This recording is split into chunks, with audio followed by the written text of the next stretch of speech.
Անցնող 2025 թվականը պաշտպանական ոլորտի համար ձեռքբերումների և հաջողությունների տարի էր։ Ակտիվ աշխատանքներ են տարվել Հայաստանի Հանրապետության անվտանգությունն ամրապնդելու նպատակով։ Նոր զինատեսակների ձեռքբերում, դիվերսիֆիկացիոն քաղաքականության ամրապնդում, բազմաթիվ այցելություններ ու գործակցության պայմանագրեր, զինծառայության պայմանների բարելավում և այլ բարեփոխումներ։ Տարվա ընթացքում մի շարք բարեկամ երկրների, այդ թվում Ֆրանսիայի, Հունաստանի, Կիպրոսի, Հնդկաստանի, ԱՄՆ-ի հետ կնքվեցին երկկողմ գործակցության պայմանագրեր։ Այդ երկրների հետ կնքվեցին ռազմավարական գործակցության պայմանագրեր, որոնք ներառում էին նաև պաշտպանական ոլորտին վերաբերող հարցեր։ 2025-ին Հայաստանը շարունակել է դիվերսիֆիկացնել պաշտպանական գործակցությունը Ռուսաստանից կախվածությունը նվազեցնելու համար, իրականացված քայլերն ամփոփ, բայց հերթականությամբ։ Այսպես, դեռևս տարեսկզբին 2025 թվականի հունվարի 14-ին արտգործնախարար Արադ Միրզոյանը Վաշինգտոնում ԱՄՆ արդեն նախկին պետքարտուղար Էնթոնի Բլինքենի հետ կնքեցին Հայաստան-ԱՄՆ ռազմավարական գործընկերության պայմանագիր, որն իր մեջ ներառում էր նաև պաշտպանական և անվտանգության ոլորտում երկկողմ գործակցության խորացում, պաշտպանական խորհրդատվություն և ռազմական կրթության աջակցության ընդլայնում, քիմիական զինատեսակների դեմ պայքարի մասնագիտական տեղեկատվություն և այլն։ ԱՄՆ-Հայաստան նոր պայմանագրի մասին դեռևս հունվարին պաշտպանության նախարար Սուրեն Պապուկյանը իր ասուլիսի ընթացքում ընդգծել էր, որ ընդունված փաստաթղթի շրջանակներում Հայաստան-ԱՄՆ պաշտպանական դեպարտամենտի միջև նոր բովանդակային փոփոխություններ չկան։ Եղածը պահպանելով շարունակում ենք առաջ շարժվել։ Դրա շրջանակներում է շարունակվելու մեր համագործակցությունը եւ մեր համագործակցությունը ամբողջությամբ տեղավորվում է նաեւ նոր փաստաթղթի շրջանակներում։ Մենք մի շարք ուղղություններով բավականին առաջ ենք շարժվել, գիտեք, որ վերջին տարիներին շարունակվում են մեր զորավարժությունները խաղաղապահ ուղղությամբ, մեր համագործակցությունը խորհրդատվության, ինչպես նաև սերժանտական համակարգի եւ Հայաստանի Հանրապետության զինված ուժերի կերպափոխման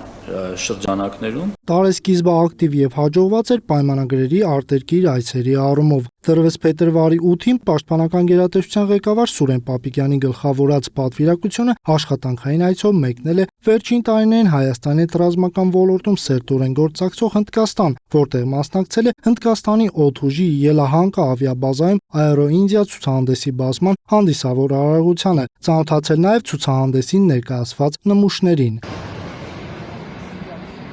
Պապիկյանը Հնդկաստանում նաև հանդիպել է իր գործընկերոջ Հնդկաստանի պաշտպանության նախարար Ռաջնարդ Սինգհի հետ, քննարկել պաշտպանության ոլորտում Հայաստան-Հնդկաստան գործակցության ընդլայնման հնարավորությունները։ Արդեն փետրվարի 13-ին պաշտպանության նախարարը մեկնել է Գերմանիայի Դաշնային Հանրապետություն մասնակցելու Մյունխենի անվտանգության համաժողովին։ Այստեղ նա հանդիպել է մասնակից պետությունների Իտալիայի, Շվեդիայի, Լյուքսեմբուրգի, Բելգիայի, Լիտվայի, Էստոնիայի, Նիդերլանդների գործընկերների հետ, քննարկել հնարավոր գործակցության հեռանկարները։ Փետրվարյան կարևոր իրադարձություններից կարելի է առանձնացնել նաև Հայաստան-ՆԱՏՕ-ի պատվիրակության այցն ու Հայաստան-ՆԱՏՕ գործակցության վարժանքը, որին ներկա էին ՆԱՏՕ-ի եւ գործընկեր երկրների անդամները։ Ձմռան վերջին օրերի եւ գարնան ամիսներին պաշտպանական գերատեսչության հաջորդ կարևոր բանակցություններն ընթացել են Հունաստանում զինված ուժերի գլխավոր շտաբի պետ Էդվարդ Ասրյանի գլխավորած պատվիրակության այցի ընթացքում։ Իսկ ահա ապրիլի 9-ից 10-ը Հայաստանի եւ Իրանի զինված ուժերի հատուկ նշանակության ստորաբաժանումները համատեղ զորավարժություն են անցկացրել յուրաքանչյուրն իր տարածքում։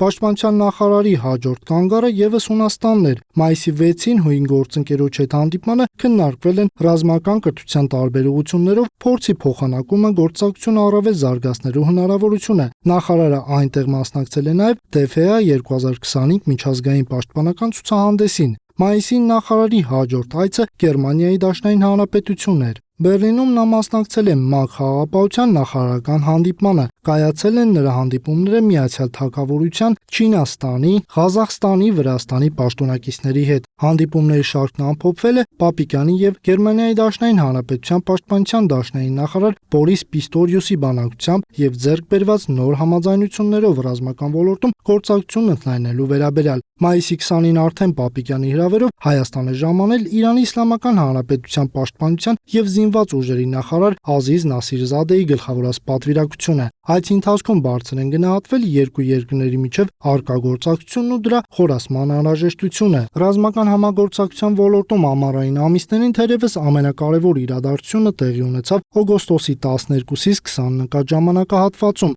Արծիվ գործընկեր 2025 հայ-ամերիկյան համատեղ զորավարժությամբ, որին նախորդել էր ԱՄՆ նախագահ Դոնալդ Թրամփի միջնորդությամբ Վաշինգտոնում Հայաստանի եւ Ադրբեջանի նախագահների միջև կնքված հայտնի համաձայնագիրը։ Սեպտեմբերին Պապիկյանի գլխավորությամբ պատվիրակություն մեկնեց Չինաստան, այնուհետև Պաշտպանության նախարար ժամանեց ԱՄՆ, որտեղ հայկական կողմը մասնակցեց ASA միջազգային ցուցահանդեսի բացմանը, ծանոթանալով տաղավարներում առկա նմուշներին։ Արդեն հոկտեմբերի 21-ին Պաշտպանության նախարարության գերատեսչության ղեկավարը Երևանում ընդունեց հարևան Վրաստանի պաշտպանության նախարար Իրակլի Չիկովանիի պատվիրակությանը։ Տարեվերջան դեկտեմբեր ամիսը նոր պայմանավորվածությունների եւ ձեռքբերումների մասով նույնպես ակտիվ էր։ Դեկտեմբերի 1-ին այցի Եգիպտոս մասնակցություն EDEX միջազգային ցուցահանդեսին քննարկում պաշտպանության բնագավառում համագործակցության հնարավորություններին։ Դեկտեմբերի 5-ին ընդունելություն Միացյալ Թագավորության պաշտպանության գծով պետական նախարար Լորդ Վերնոն Ռոդնիկ Հոքերի գլխավորած պատվիրակության։ Դեկտեմբերյան ռազմական պաշտպանական ոլորտի հանդիպումների ու բանակցությունների ամփոփումը տրվեց Փարիզում։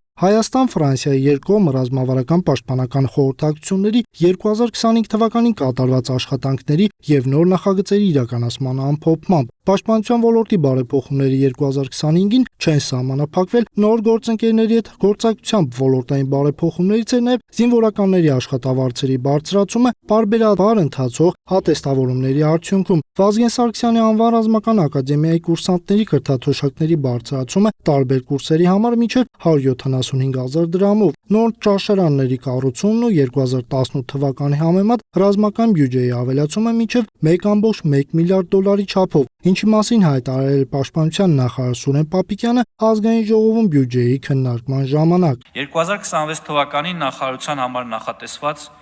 563.1 միլիարդ դրամ ֆինանսական միջոցներից ընթացիկ ծախսերը կազմում են 259.4 միլիարդ դրամ,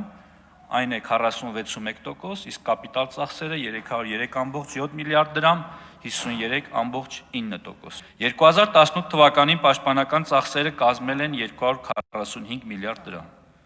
Արտարժույթով դա կազմում է 640 միլիոն դոլար։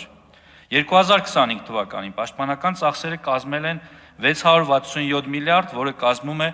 1 միլիարդ 741 միլիոն 604 հազար դոլար։ Պաշտպանական բարեփոխումների շարքը 2025-ին ամբողջացրեց պարտադիր զինվորական ծառայության օրենքում փոփոխություններ կատարելու մասին ազգային ժողովում ընդունված օրինագիծը, ըստ որի այսուհետև պարտադիր զինվորական ծառայությունը նախկին 2 տարվա փոխանեն տևելու է 1.5 տարի։ Ինչպես պայմանավորվածությունների նոր պայմանագրերի կնքման, այնպես էլ տարբեր երկրներից նոր զինատեսակներ ձեռք բերելու առումով եւս տարին տարբերվող էր։ Հատկապես 44-օրյա պատերազմից հետո Հայաստանը քայլեր է ձեռնարկում դիվերսիֆիկացնելու պաշտպանական ոլորտում հարաբերությունները։ Ռուսաստանից կախվածությունը վերացնելու համար պայմանագրեր են կնքվել տարբեր երկրների հետ։ Հիմնական մատակարարներ են դարձել արևմտյան եւ հնդկական շուկաները։ Բաց աղբյուրների համաձայն Հայաստանը տարիների ընթացքում ձեռք է բերել եւ ընթացքի մեջ են ֆրանսիական Ցեզար ինքնագնաց հրետանային համակարգեր, Բաստիոն տեսակի զրահատեխնիկա, GM200 ռադարային կայաններ, հնդկական պինակար հրետանային ռեակտիվ համակարգեր, կոնկուրս հակատանկային կառավարվող հրթիռներ, Ակաշ եւ Ատաքս ժամանակակից հակաօդային պաշտպանության միջոցներ, տարատեսակ արկեր եւ այլ զինամթերք։ Ամփոփելով 2025 թվականը համոզված կարող ենք ասել, որ Հայաստանի Հանրապետության անվտանգությունն ապահովող